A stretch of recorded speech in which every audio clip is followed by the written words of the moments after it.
Think about waking up, doing your whole morning routine. You get out of bed, you use a nice little stretch, roll up, take a shower, use the restroom, brush your teeth.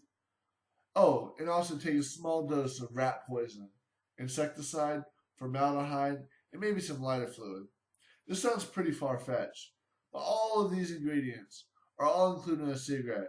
And if a cigarette is involved in your daily routine, this is this is reality for you. Today I'm going to help you understand the dangers of smoking and why you should quit.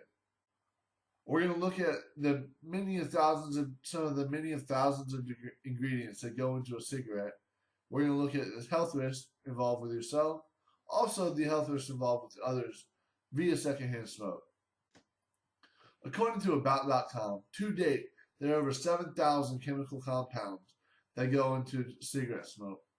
This includes 250 poisonous and 70 cancer-causing chemicals. What that means is over 70 proven ingredients in a cigarette smoke is a direct correlation with some sort of cancer. Also, and it is a highly addictive toxin called nicotine.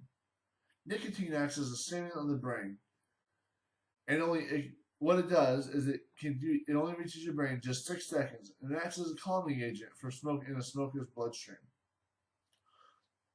Though we just covered a small amount of the many ingredients, I'll now tell you about the health risks involved. First off, smoking is the leading preventable cause of death in the United States.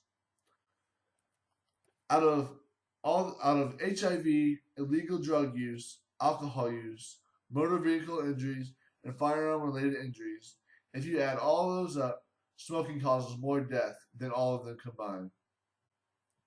Smoking can cause cancer throughout your body in places you would never expect it to be, such as your bladder, your esophagus, your blood, your liver, and your stomach, and of course, your lungs.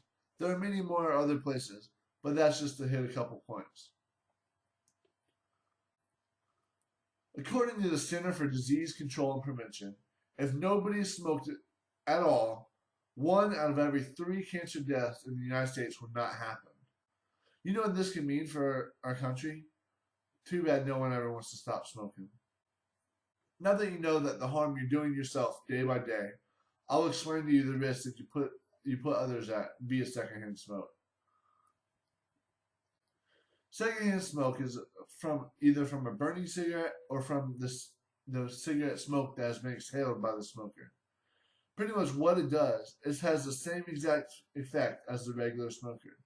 The more you're exposed to, the higher risk you're going to develop a health problem.